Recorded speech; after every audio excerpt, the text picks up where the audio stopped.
Moi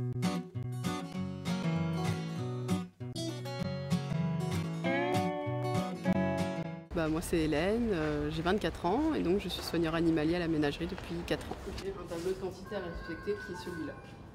Ça c'est établi par les vétérinaires et par les chefs soigneurs. Moi je prépare la nourriture et quand ça arrive dans les services des soigneurs, donc quand je le livre le matin, eux ils peuvent faire part de leurs remarques soit directement à moi, soit directement au chef soigneur.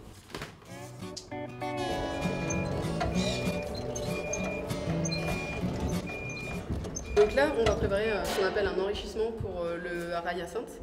Pour qu'on fasse un enrichissement tout simplement pour pas qu'il ait juste à venir à sa gamelle et manger. Là, il va devoir se casser un peu la tête pour attraper sa nourriture. Donc il faut être un peu inventif. Là, par exemple, ça va être tout simplement une balle de tennis qu'on a percée avec un cutter. Et à l'intérieur, on va mettre un peu de papaye séchée. Lui, il en est très friand. Et ça va, quand il va voir ce que c'est, il va être tout de suite motivé. Indigo.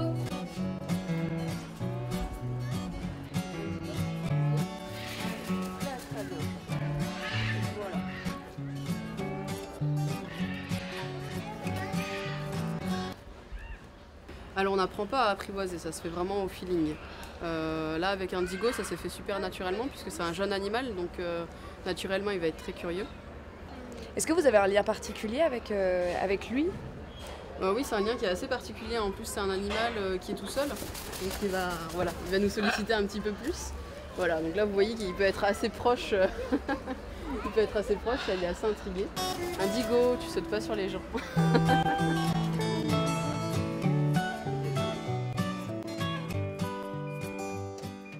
Dès toute petite, j'ai voulu travailler avec les animaux.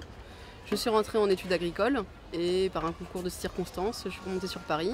J'ai envoyé une candidature à la ménagerie et qui m'a tout de suite embauchée, donc j'ai eu beaucoup de chance. Je me suis toujours sentie proche des animaux en général, donc oui, ça a toujours été une évidence en fait. Quand on aime les animaux, on préfère les voir dans la nature qu'en cage.